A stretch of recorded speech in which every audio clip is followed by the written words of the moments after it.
Part C of number 14 is one of the longest type of problems that you're going to see, and this is a pretty common test question on free response, where we need to find a limit of a Riemann sum to get an exact area.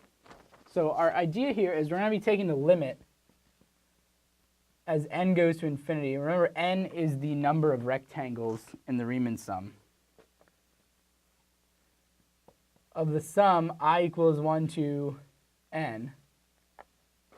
And this sum symbol I equals 1 to n, I is essentially counting the number of the rectangle.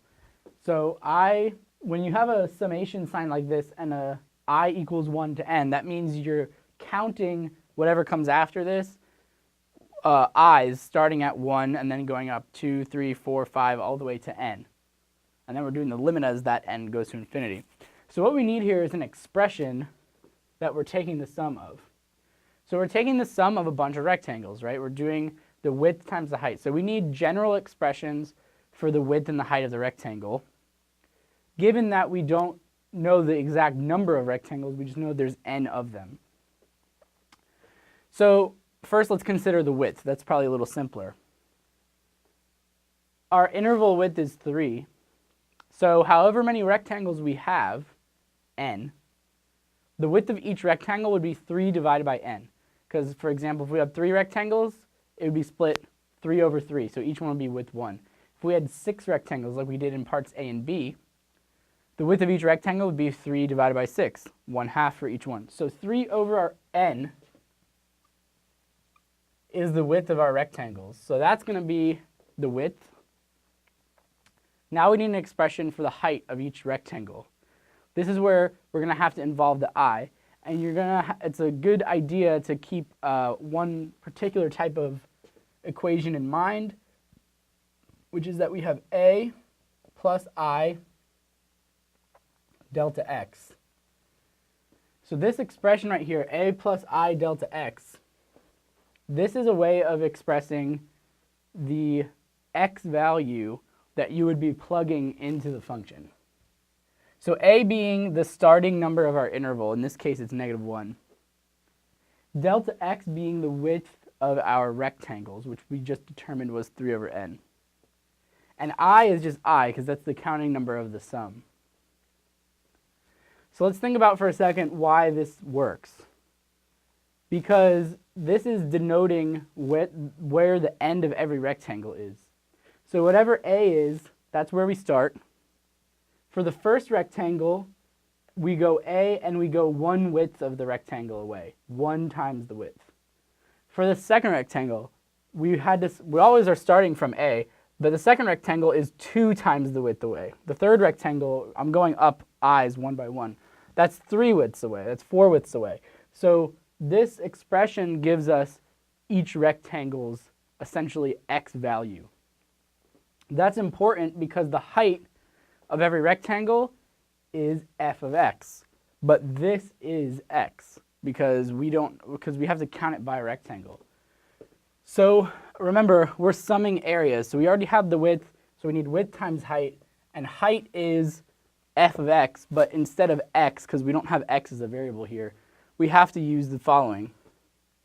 So our height function would be 4 minus, and then our replacement for x is this expression, which for us is -1 plus I times delta x. And remember, delta x is the width, 3 over n. We already have that here. So this would be 3I over n. And our x is squared in our function, so we have to put that there. So what I just wrote here, this is the starting point for actually solving the problem. So just to quickly recap, we're taking the limit of a sum of a bunch of areas. Areas of rectangles are width times height. Our width expression is just 3 over n, and this part right here is our height expression. Our height is determined by the function because we have to go up to the graph to figure out our height of every rectangle. But we had to have a way here of counting where we were going to take the height from. Like what value of x are we going to actually use to figure out the height? We have to base it off of our left part of our interval, and then we just keep moving over by one rectangle width, which is 3 over n, every time we go to a new rectangle. So I is the counter, and we go 1 copy of 3 over n, then 2 copies of 3 over n, then 3 copies of 3 over n, etc. So now that we've got how to write that, how do we solve it? So first, we're going to try to simplify this as much as possible. I'm not going to continue writing the limit and the sum every step right now, but on your scratch work, make sure that you either make some note or actually write it every time so that you know you haven't evaluated it yet. So this is going to be 3 over n here. If we can simplify this as much as possible, let's see how we're going to do that. We have 3i over negative 1 plus 3i over n squared. So we're going to have to kind of FOIL that out, I guess. So we're going to have 4 minus, if we FOILed this out, we'd have the first term, negative 1 squared, which would just be 1. The next term would be these two times each other, times 2. If you need to see it out, you could write it out over here.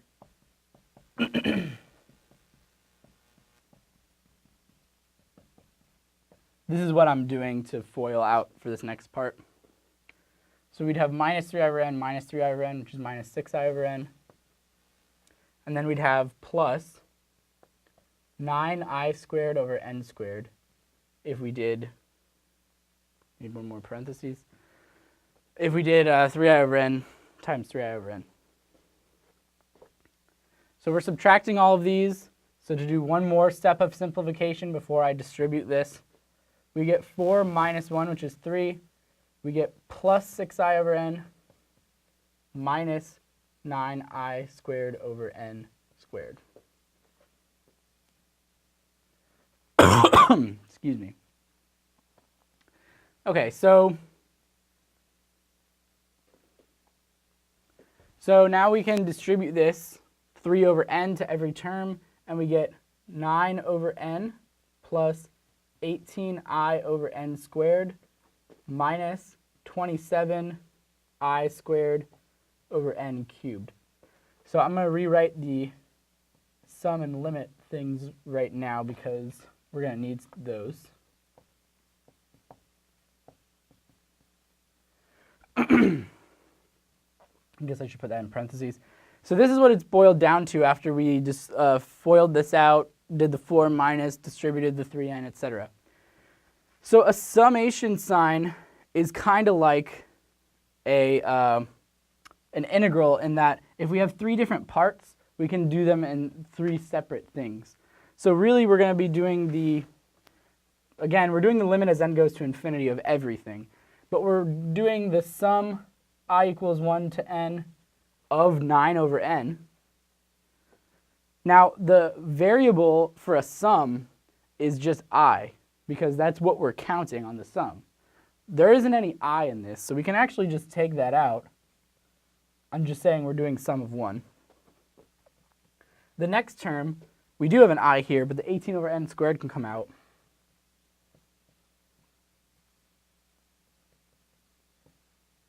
We have to leave the I in there because that's what we're doing the sum of.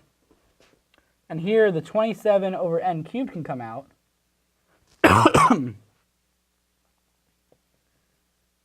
But here we have an I squared. So you can see what I did was I just took everything that wasn't i's out of each individual piece, and I split these into 3 pieces. So we're almost ready to fully answer this question now. So what remains to do is, what is the sum of 1? What is the sum of I? What is the sum of I squared? Those are just basic formulas that will always be given to you on the test. You don't need to memorize these. But think of it like this. What this is saying is, if you're summing from I equals 1 to n 1, that means you're adding 1 to itself n times, because you start with 1 time, 2 times, 3 times, 4 times, 5 times, up to n times. If you add 1 to itself n times, you get n. So the first term is 9 over n times n. So the sum of I equals 1 to n of 1 is just n.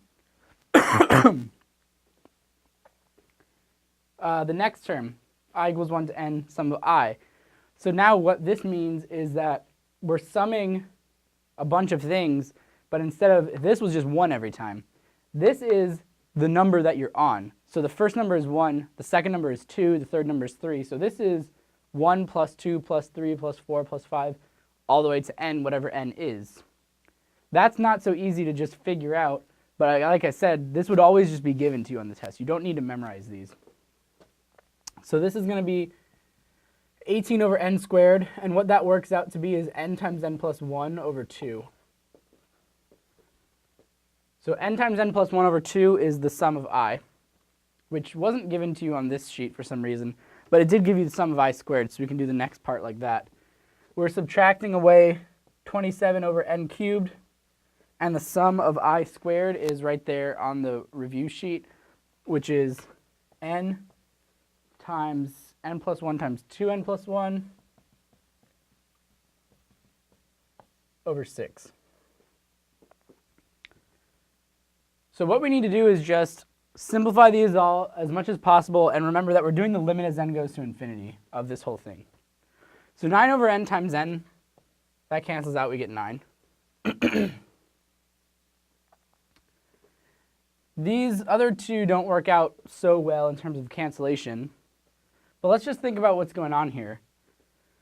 We have 18 over n squared, so we have 2 powers of n on the denominator. On the numerator, we have n times n plus 1. If you were to distribute that, that's also a degree 2 on the numerator.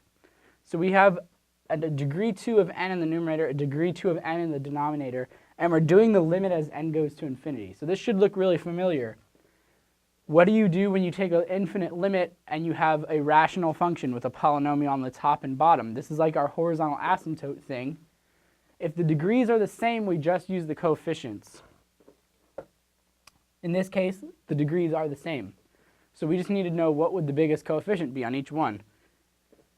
18 times n squared, so the, the coefficient at the top would be 18. The bottom here is just 2 times n squared, so that coefficient's 2. We get 18 over 2. So this whole thing becomes 9. And we're going to do one more similar thing here on the bottom. We get minus 27 over n cubed, n times n plus 1 times 2n plus 1. So what would the highest degree term be? If we multiplied all this together, we'd get a lot of terms. But the highest degree term is just n times 2n, which is 2n cubed. We're also multiplying by 27, so we'd get 54n cubed.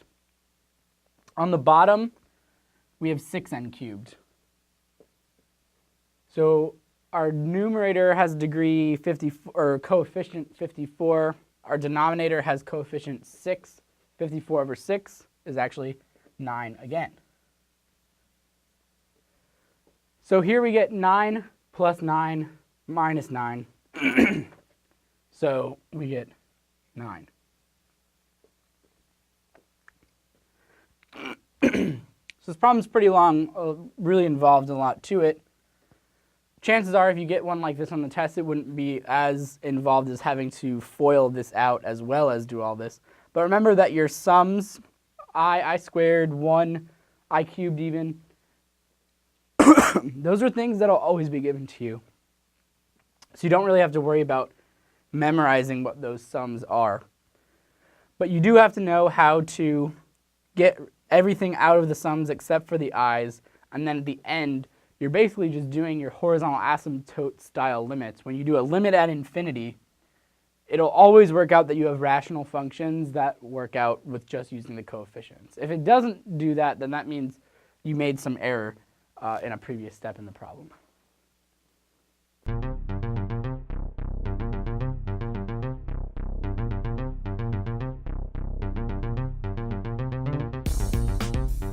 The Teaching Center, UF's Learning Resource Center.